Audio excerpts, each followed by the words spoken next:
ब्रह्म ज्ञान निरूपण तथा षडांग योग। सूत जी कहते हैं, अब मैं वेदांत और सांख्य सिद्धांत के अनुसार ब्रह्म ज्ञान का वर्णन करता हूँ।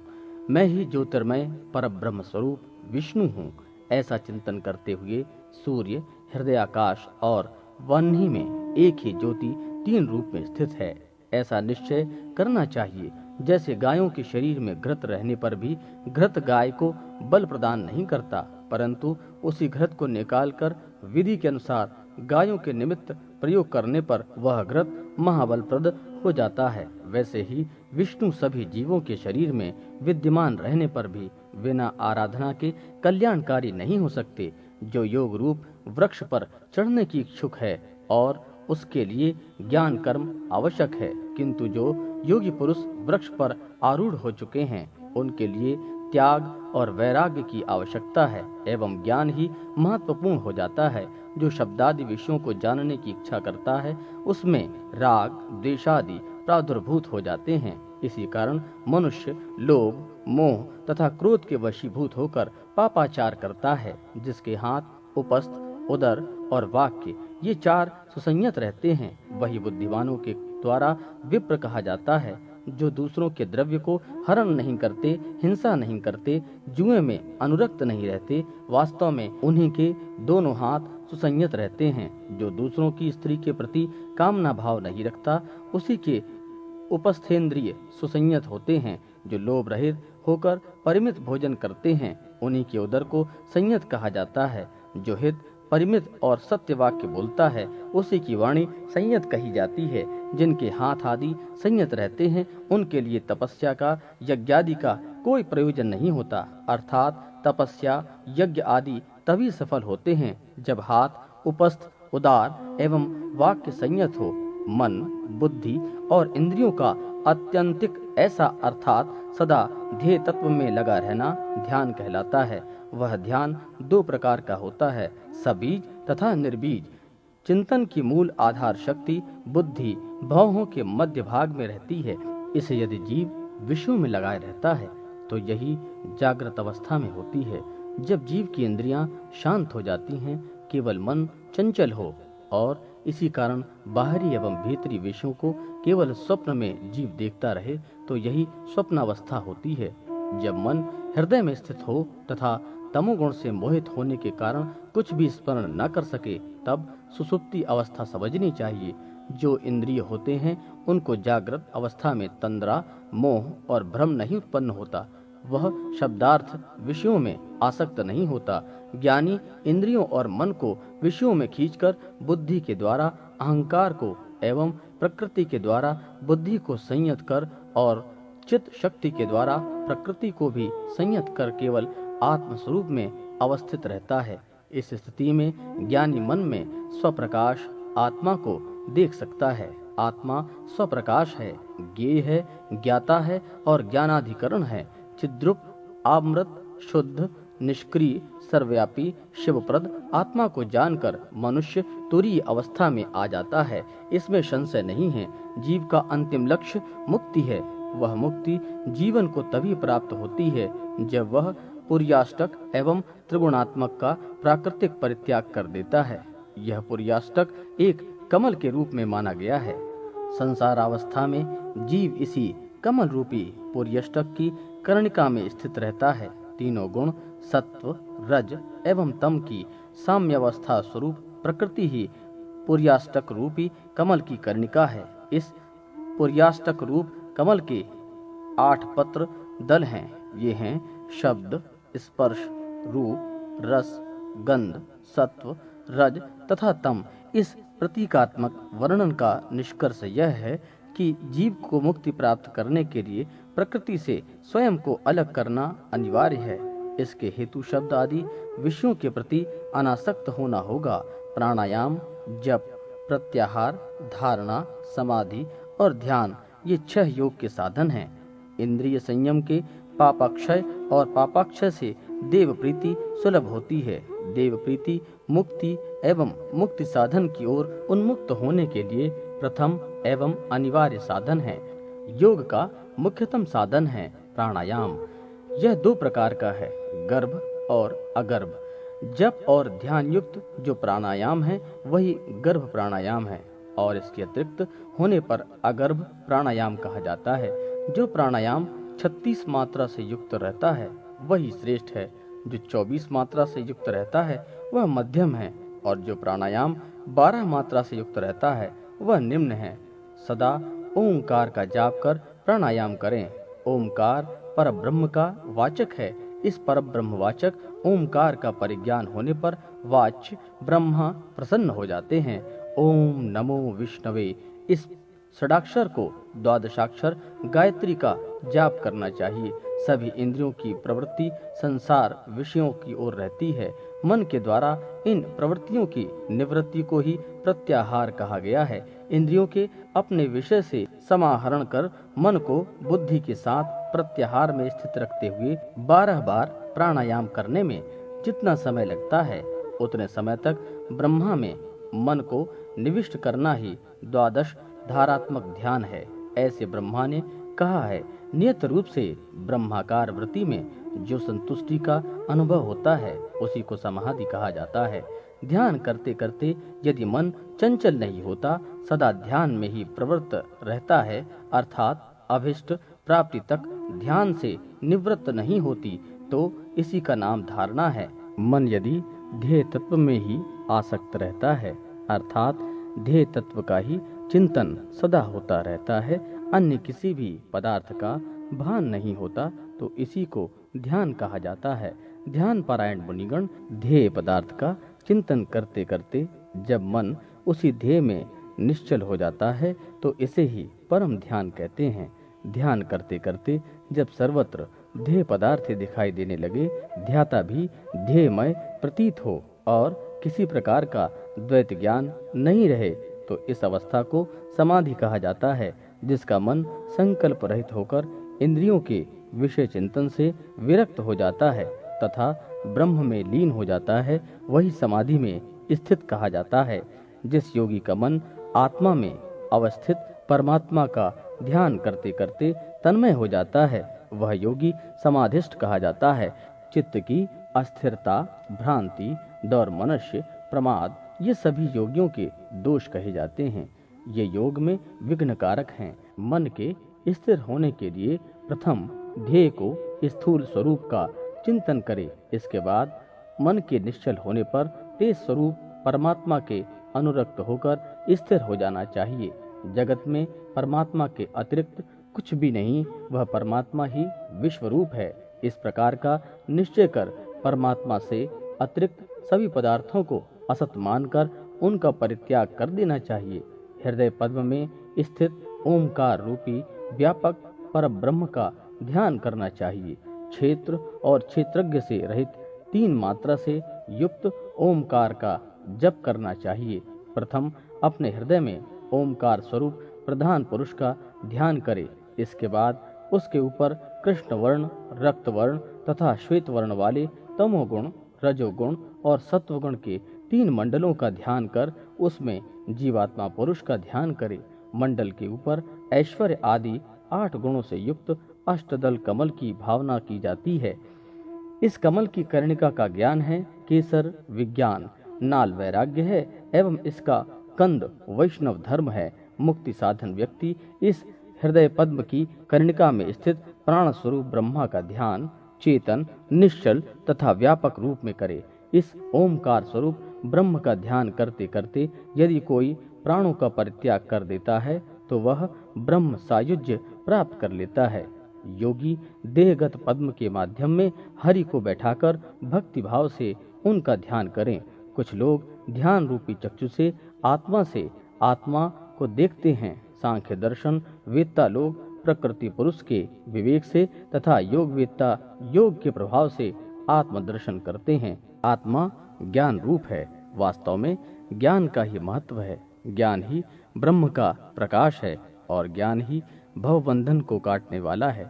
इसीलिए ध्यान साधना में एक चित्तता ही प्रधान योग है। यही योग योगियों को मुक्ति प्रदान करता है, इसमें संशय नहीं है।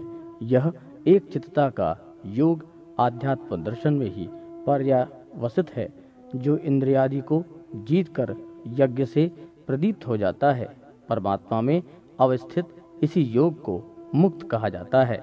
आसन, स्थान आदि की विधियां योग के साधन नहीं होती, प्रत्युत ये तो सिद्ध योग की विलंब कराने वाली हैं।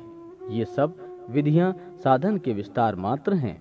शिशुपाल ने स्मरणाभ्यास के प्रभाव से सिद्धि लाभ किया था। योग अभ्यास करने वाले योगीजन आत्मा से आत्मा को देखते हैं। योगीजन सभी प्राणियों में करुणा भाव, विषयों के प्रति द्वेष एवं शिशन की, उदार की, प्राणायता की परित्याग करते हुए मुक्ति प्राप्त करते हैं। जब योगी मनुष्य इंद्रियों से इंद्रियों के विषय का अनुभव नहीं करता, तब काष्ठ की भांति सुख दुख के अनुभव से अतीत होकर ब्रह्म में लीन हो जाता है, अर्थात मुक्त हो जाता है। मेधावी साधक सभी प्रकार के वर्ण भेद, सभी प्रकार के ऐश्वर्य भेद एवं सभी अशुभ तथा पापों को ध्यान अग्नि के द्वारा भस्मसात कर परम गति को प्राप्त करता है। जैसे काष्ठ से काष्ठ में घर्षण करने से अग्नि का दर्शन होता है, वैसे ही ध्यान से परमात्मा स्वरूप हरि का दर्शन किया जा सकता है। जब ब्रह्म और परमात्मा स्वरूप हरि का दर्शन किया जाता है, जब वह ब्रह्म आत्मा के एक तत्व का ज्ञान होता है, तभी योग का उत्कर्ष जानना चाहिए। किसी भी बाह्य उपाय से मुक्ति की प्राप्ति नहीं हो सकती। मुक्ति की प्राप्ति अभ्यांतरिक यम, नियम आदि उपायों के द्वारा ही होती है। सांख्य ज्ञान, योगाभ्यास और वेदांत आदि के श्रवण से जो आत्मा का प्रत्यक्ष होता है, उसे मुक्ति कहा जाता है। मुक्ति होने पर अनात्मा में आत्मा का और असत पदार्थों में सत तत्व का दर्शन होता है। आत्मज्ञान निरूपण। श्री भगवान बोले, हे नारद, अब मैं आत्मज्ञान का तात्विक वर्णन करूंगा, आप सुने। अद्वैत तत्व ही सांख्य है और उसमें एक चित्तता ही योग है। जो अद्वैत तत्व योग से संपन्न हैं, वे भवबंधन से मुक्त हो जाते हैं। अद्वैत तत्व का ज्ञान होने पर अतीत, वर्तमान और भविष्य के सभी कर्म नष्ट हो जाते हैं। ज्ञानी व्यक्ति सद्विचार रूपी कुल्हाड़ी के द्वारा संसार रूपी वृक्ष को काटकर ज्ञान वैराग्य रूपी तीर्थ के द्वारा वैष्णव पद प्राप्त करता है। जागृत, स्वप्न और सुसुप्ति, यह तीन प्रकार की अवस्था ही माया है, और जो संसार का मूल है, वह माया जब तक रहती है तब तक संसार ही सत्य में अवगत होता है। वास्तव में शाश्वत अद्वैत तत्व में ही सब कुछ प्रविष्ट है। अद्वैत तत्व ही परब्रह्म है। यह परब्रह्म नाम रूप तथा क्रिया से रहित है। यह ब्रह्म ही इस जगत की सृष्टि कर स्वयं उसी में प्रविष्ट हो जाता है। मैं मायातीत चित पुरुष को जानता हूँ और मैं भी आत्म स्वरूप हूँ। इस प्रकार ज्ञान ही मुक्ति का मार्ग है। मोक्ष लाभ के लिए इसके अतिरिक्त अन्य कोई भी उपाय नहीं है। श्रवण, मनन और ध्यान ये सभी ज्ञान के साधन हैं। यज्ञ, दान, तपस्या, वेदाध्ययन और तीर्थ सेवा मात्र से मुक्ति की प्राप्ति नहीं होती। मुक्ति किसी मत से, दान ध्यान से तथा किसी के मत से पूजा आदि कर्मों से होती है। कर्म करो और कर्म का त्याग करो, ये दोनों वचन वेद में मिलते हैं। निष्काम भाव से यज्ञादि कर्म मुक्ति के लिए होते हैं, क्योंकि निष्काम भाव से अनुष्ठित यज्ञादि अंतःकरण की शुद्धि के साधन हैं। ज्ञान प्राप्त होने पर एक ही जन्म में मुक्ति प्राप्त हो जाती है। द्वैत भाव रखने पर तो मुक्ति संभव ही नहीं होती। कोई योग भी मुक्ति प्राप्त नहीं कर सकते। किसी कारण योग भ्रष्ट होने पर योगियों के कुल में उत्पत्ति हो सकती है। ऐसी स्थिति में मुक्ति संभव है। कर्मों से भवबंधन और ज्ञान होने पर जीव की संसार से मुक्ति हो जाती है। इसलिए आत्मज्ञान का आश्रय करना चाहिए। जो आत्मज्ञान से भिन्न ज्ञान है, उसको भी अज्ञान कहा जाता है। जब हृदय में स्थित सभी कामनाएं समाप्त हो जाती हैं, तब जीव जीवन काल में ही अमरत्व की प्राप्ति कर लेता है। इसमें तनिक भी संशय नहीं है। यदा सर्वे विमुच्यन्ते कामा ये यस्य हृदय स्थिताः तदा अमृत तत्वमाप्नोति जीवनेन न संशयः। व्यापक होने से ब्रह्मा कैसे जाता है, कौन जाता है और कहाँ जाता है, ऐसे प्रश्नों के लिए कोई अवसर नहीं है। अनंत होने के कारण उसका कोई देश नहीं है, अतः किसी भी रूप में उसकी गति नहीं हो सकती। पर ब्रह्म अद्वय है, अतः उससे भिन्न कुछ भी नहीं है। वह ज्ञान स्वरूप है, अतः उसमें जड़ता कैसे हो सकती है। वस्तुतः ब्रह्म आकाश के समान है। इसलिए उसकी गति, अगति, स्थिर आदि का विचार कैसे हो सकता है? जागृत, स्वप्न, सुसुप्ति आदि अवस्था माया के द्वारा कल्पित है, अर्थात मिथ्या है। वस्तु मात्र का सार ब्रह्म ही है। तेजोमय स्वरूप ब्रह्म को एक अखंड परम पुण्य स्वरूप समझना चाहिए। जैसे अपनी आत्मा सबको प्रिय है, वैसे ही ब्रह्म सबको प्रिय है, क्योंकि आत्मा ही ब्रह्म है। हे महामुनि, सभी तत्वज्ञ ज्ञान को सर्वोच्च मानते हैं, इसलिए चित्त का आलंबन बोध स्वरूप आत्मा ही है। यह आत्मविज्ञान है, यह पूर्ण है, शाश्वत है। जागते सोते सुसुप्तावस्था में प्राप्त होने वाला सुख पूर्ण सुख रूप ब्रह्म का ही एक शुद्ध अंश समझना चाहिए। जैसे एक मृण्मय वस्तु का ज्ञान होने पर समस्त मृण्मय पदार्थ ज्ञान कर लिए जाते हैं। सर्वत्र व्याप्त शाश्वत तत्व ज्ञान स्वरूप ब्रह्म आदि सदा सर्वत्र सभी के हृदय में विद्यमान नहीं है, तो विस्मृत अर्थ का स्मरण नहीं होना चाहिए, पर होता है। ऐसी स्थिति में यह स्मरण किसको होता है? निश्चित ही चेतन तत्व को ही होता है। इसे ही आत्मा, ब्रह्म, परमात्मा आदि के रूपों में स्वीकार किया गया है। चेतन तत्व की सत्ता अणु शरीर की अथवा परम व्यापक तत्व किसी भी रूप में स्वीकार किया जाए, पर स्वीकार करना ही है, अन्यथा प्राणी को सुख दुख का अनुभव नहीं हो सकेगा। चेतन तत्व प्राणी मात्र के हृदय में साक्षी रूप से सदा विद्यमान है, इसलिए यह उसकी प्रत्येक चेष्टा को जानता रहता है, और इस जानकारी का फल यह है कि प्राणी के शुभाशुभ कर्म का फल यथा समय मिलता रहता है। यह ब्रह्म तत्व सत्य ज्ञान एवं आनंद रूप है तथा अनंत है। सत्य ज्ञान से पृथक नहीं होता, अनंतता से पृथक आनंद नहीं। वास्तव में प्रत्येक जीव सत्य आनंद एवं ज्ञान रूप ब्रह्म है। स्वयं को ब्रह्म रूप में जानकर जीव अपने वास्तविक स्वरूप सर्वज्ञाता को प्राप्त कर लेता है। जैसे एक हेममणि पारस से अनंत लौह राशि हेममय हो जाती है, उसी प्रकार ईश ब्रह्म का ज्ञान हो जाने पर ज्ञानी के द्वारा सकल विश्व जान लिया जाता है। जैसे अंधकार के दोष के कारण रस्सी अपने सत्य स्वरूप में नहीं दिखाई देती, वैसे ही व्यामोह से ग्रस्त जीव को आत्मा का दर्शन नहीं होता।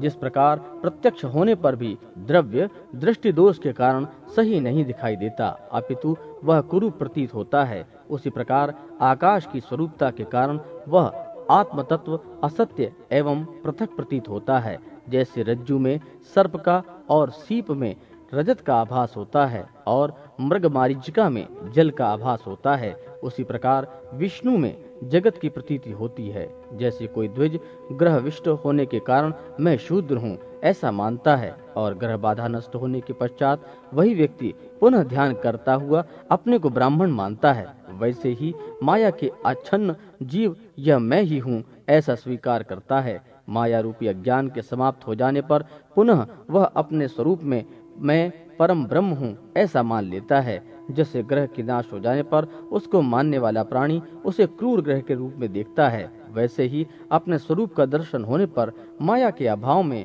उसकी मायिक पदार्थ से विरक्ति हो जाती है। जैसे संसार चक्र अनादि है, वैसे ही उसके मूल भगवान की माया भी अनादि है। इस माया के सत और असत दो स्वरूप हैं। व्यवहार काल में वह सत और परमार्थतः असत है। माया के कारण ही आज परमात्मा भी अपनी माया के आवेश में जगत के स्वरूप में परिणत हो जाता है। माया की इच्छा से ही पति पत्नी आदि के स्वरूप में यह संपूर्ण जगत में कल्पित है। 28 तत्वों का यह त्रिगुणात्मक जगत और 84 लाख योनियों के नर और नारियों की आकृति माया के द्वारा ही रचित है। त्रिगुणात्मक 28 तत्वों के रूप में माया के द्वारा ही खड़ांश विश्व की सृष्टि होती है। वस्तुतः नाम रूप और क्रिया आदि जगत की सत्ता माध्यम से ही है, आदि और अंत में नहीं। इसलिए व्यवहार काल में सत्य प्रतीत होने पर भी परमार्थतः यह मिथ्या है। जिस प्रकार स्वप्नावस्था में रथ आदि की सत्ता प्रतीत होती है, किंतु वहां उसका अस्तित्व रहता नहीं है, उसी प्रकार जागृत अवस्था में भी समृद्धियां उस प्राणी के पास नहीं रहती। परमार्थतः जैसे जागृत अवस्था में और स्वप्न अवस्था के पदार्थों का भावाभाव प्रतीत होता है, वैसे ही मायिक पदार्थ भी व्यवहार और परमार्थ में सत असत हैं। स्वप्न तथा जागृति की स्थिति में ऐसे ही इस परम ब्रह्म का अस्तित्व है, किंतु सुसुप्तावस्था में प्राणी का चित्त निश्चल होता है। सभी ज्ञानेंद्रियों एवं कर्मेंद्रियों के साथ मन उस आत्मा के साथ एकाकार की स्थिति में रहता है। अतः उस समय सत्य असत्य का कुछ भी ज्ञान प्राणी को नहीं होता। इसी निश्चेष्टा को अचल और अद्वैत पद कहते हैं। ऐसा ही उस ब्रह्म का स्वरूप है। माया का अस्तित्व अविचार के कारण ही सिद्ध होता है, किंतु विचार करने पर वह अस्तित्वहीन है। यह ब्रह्म के समान निरंतर विद्यमान रहती है, ऐसा नहीं है, यह तो मात्र कल्पना है। इस प्रकार असत माया का आत्म संबंध के कारण मायत्व सिद्ध होता है। जो सत्य होता है उसी का अस्तित्व माना जाता है और अस्तित्व के कारण ही पदार्थ की सत्यता स्वीकार की जाती है। हे नारद, मैं अनंत हूँ, मेरा ज्ञान भी अनंत है, मैं अपने में पूर्ण हूँ, आत्मा के द्वारा अनुभूत अंतः सुख भी मैं ही हूँ। सात्विक, राजस और तामस गुण से संबंधित भावों को मैं नित्य से परे रहता हूँ। मेरी उत्पत्ति अशुद्धता से नहीं हुई है, मैं शुद्ध हूँ, मैं तो अमृत स्वरूप हूँ, मैं ब्रह्म हूँ, मैं प्राणियों के हृदय में प्रज्वलित वह ज्योति हूँ जो दीपक के समान उसके अज्ञान रूपी अंधकार को विनष्ट करती है। यह आत्मज्ञान की स्थिति है। गीता सार। श्री भगवान ने कहा, हे नारद, अब मैं गीता का सार तत्व कहूंगा, जिसे मैंने पूर्व में अर्जुन को सुनाया था। अष्टांग योग युक्त एवं वेदांग परांगत मनुष्यों के लिए आत्म कल्याण संभव है। आत्म कल्याण ही परम कल्याण है। उस आत्म तत्व से उत्कृष्ट और कुछ भी लाभ नहीं है। आत्म देह रहित, रूप आदि से हीन, इंद्रियों से अतीत है। मैं आत्मा हूँ। संसार आदि संबंध के कारण मुझे किसी प्रकार का दुख नहीं है। धूम रहित, प्रज्वल रहित अग्निशिखा जैसे प्रकाश प्राप्त करती है, वैसे ही आत्मा स्वयं प्रदीप्त रहता है। जैसे आकाश में विद्युत अग्नि का प्रकाश होता है, वैसे ही हृदय में आत्मा के द्वारा आत्म प्रकाशित होता है। श्रोत्र आदि इंद्रियों को किसी प्रकार का ज्ञान नहीं है, वे स्वयं को भी नहीं जान सकती हैं, परंतु सर्वज्ञ, सर्वदर्शी, क्षेत्रज्ञ आत्मा ही इंद्रियों का दर्शन कराता है। जब आत्मा उज्ज्वल प्रदीप के समान हृदय पटल पर प्रकाशित होता है, तब पुरुषों का पाप कर्म नष्ट हो जाता है और ज्ञान उत्पन्न हो जाता है। जैसे दर्पण में दृष्टि डालने पर अपने द्वारा अपने को देख सकते हैं, वैसे ही आत्मा में दृष्टि डालने पर इंद्रियों को, इंद्रियों के विषयों को तथा पंच महाभूतों का दर्शन किया जा सकता है। मन, बुद्धि, अहंकार और अव्यक्त पुरुष, इन सभी के ज्ञान द्वारा संसार बंधन से मुक्त हो जाना चाहिए। सभी इंद्रियों का मन में अभिनिवेश कर उस मन को अहंकार में स्थापित करना चाहिए। उस अहंकार को बुद्धि में और बुद्धि को प्रकृति में, प्रकृति को पुरुष में एवं पुरुष को परब्रह्म में विलीन करना चाहिए। इस प्रकार करने से ही मैं ब्रह्म हूँ, इस प्रकार की ज्ञान ज्योति का प्रकाश होता है। इसमें वह पुरुष मुक्त हो जाता है। 9 द्वारों से युक्त, तीनों गुणों के आश्रय तथा आकाश आदि पंचभूतात्मक और आत्मा से अधिष्ठित इस शरीर को जो ज्ञानी व्यक्ति जान लेता है, वही श्रेष्ठ है और वही क्रांतदर्शी है। 100 अश्वमेघ या हजारों वाजपेयी यज्ञ इस ज्ञान यज्ञ के 16वें अंश के फल को भी प्राप्त नहीं कर सकते। गीता सार। श्री भगवान ने पुनः कहा, हे अर्जुन, यम, नियम, आसन, प्राणायाम, प्रत्याहार, ध्यान, धारण तथा समाधि, यह अष्टांग योग मुक्ति के लिए कहा गया है। शरीर, मन और वाणी को सदा सभी प्राणियों की हिंसा से निवृत्त रखना चाहिए, क्योंकि अहिंसा ही परम धर्म है और उसी में परम सुख मिलता है। कर्मण्या मानसा वाचा सर्वभूतेषु सर्वदा हिंसा विराम को धर्मो है हिंसा परमम सुखम। सदा सत्य और प्रिय वचन बोलना चाहिए, कभी भी अप्रिय असत्य नहीं बोलना चाहिए, प्रिय मिथ्या वचन भी नहीं बोलना चाहिए। यही सनातन धर्म है। सत्यम ब्रूयात प्रियम ब्रूयान, ब्रूयात सत्य प्रियम, प्रियम च नान्यतम ब्रूयात द्वेष धर्म सनातनः। चोरी से या बलपूर्वक दूसरों के द्रव्य का अपहरण करना स्तेय है। इसके विपरीत आचरण करना अर्थात कभी भी चोरी न करना आस्तेय है। स्तेय कार्य चोरी कभी भी नहीं करना चाहिए, क्योंकि आस्तेय चोरी न करना ही धर्म का साधन है। याच द्रव्यापहरणम चौर्याद्वाथ बलेन वा स्तेयम तस्या नाचरणा मास्तेयम धर्म साधनम। सदा और सभी अवस्था में धर्म, मन और वाणी के द्वारा मैथुन का परित्याग करना चाहिए। इसी को ब्रह्मचर्य कहा जाता है। आपत्ति काल में भी इच्छा पूर्वक द्रव्य का ग्रहण न करना ही अपरिग्रह है। यत्न पूर्वक परिग्रह का परित्याग करना चाहिए। शौच दो प्रकार के हैं, बाह्य और अभ्यंतर। मृतिका और जल आदि के द्वारा बाह्य एवं भाव शुद्धि के द्वारा अभ्यंतर शौच होता है। यदृच्छा लाभ अर्थात अनायास प्राप्ति से संतुष्ट होना ही संतोष है। यह संतोष ही सभी प्रकार के सुख का साधन है। मन और इंद्रियों की भी एकाग्रता है, वही परम तत्व है। कृच्छ और चंद्रायण आदि व्रतों के द्वारा देह का शोधन भी तपस्या है। पुरुषों की सत्व शुद्धि के लिए जो वेदांत, शतरुद्रीय का पाठ और ओमकार आदि का जप है, पंडित जन उसे स्वाध्याय कहते हैं। कर्म, मन और वाणी से हरि की स्तुति, नाम स्मरण, पूजा आदि कार्य और हरि के प्रति अनिश्चला भक्ति को ही ईश्वर का चिंतन कहा जाता है। स्वस्तिकासन, पद्मासन और अर्धासन आदि आसन कहे गए हैं। अपने शरीरगत वायु का नाम प्राण है। उस वायु के निरोध को प्राणायाम कहा जाता है।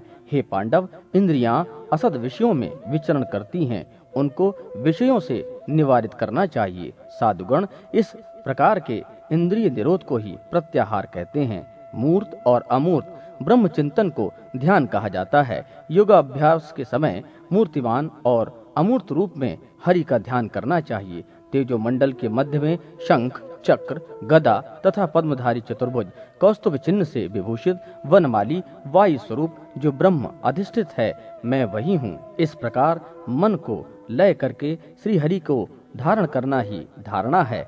मैं ही ब्रह्म हूँ और ब्रह्म ही मैं हूँ। इस प्रकार देशलंबन रहित अहम और ब्रह्म पदार्थ का तदाम्य रूप ही समाधि है।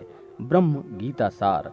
ब्रह्मा जी ने कहा, हे नारद, अब मैं ब्रह्म गीता सार का वर्णन करूंगा, जिसे जानकर संसार से मुक्ति हो जाती है। मैं ब्रह्म हूँ, इस वाक्यार्थ का ज्ञान होने से मनुष्यों को मोक्ष की प्राप्ति होती है। मैं और ब्रह्म इन दो पदार्थों के अर्थ का ज्ञान होने पर वाक्य का ज्ञान होता है।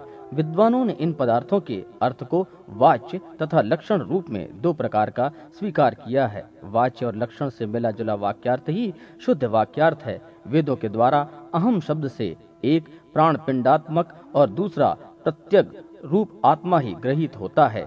अव्ययानंद और चैतन्य परोक्ष ज्ञान के रहित और प्राण पिंडात्मक चैतन्य का दूसरा पक्ष है। अहम पद की लक्षणा से आत्मा का अल्पज्ञात्वादि दोष रहित शुद्ध आत्मा अर्थ होता है। जो प्राण पिंडात्मक अर्थ है वह उसका दूसरा भाग है। इसमें परोक्ष अर्थात लक्ष्यार्थ को देखने के पश्चात जैसे उस अर्थ की स्थिति आती है, वैसे ही लक्ष्यार्थ को देखने के पश्चात उस अर्थ की स्थिति आती है। वैसे ही ब्रह्म पद से प्राण पिंडात्मक अर्थ की प्रतीति होती है। निष्ठा तथा परोक्षता आदि अर्थ प्रतीति के जो गुण हैं, उनका परित्याग करके ऐसा अर्थ किया जाता है। अद्वयानंद चैतन्य इस अर्थ की प्राप्ति तो लक्ष्यार्थ ब्रह्म पद से ही हो जाती है।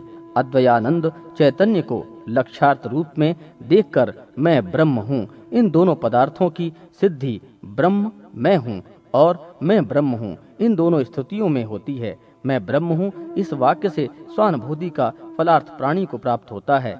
ऐक्य ज्ञान से तो निश्चित ही वेदांग से होता है, उससे यह अर्थ से परे है। ज्ञान से अज्ञान की जो निवृत्ति होती है, उस निवृत्ति के बाद प्राणी के चित्त की लक्ष्य से ऐक्य की स्थिति उत्पन्न होती है, वही मुक्ति है। ब्रह्म गीता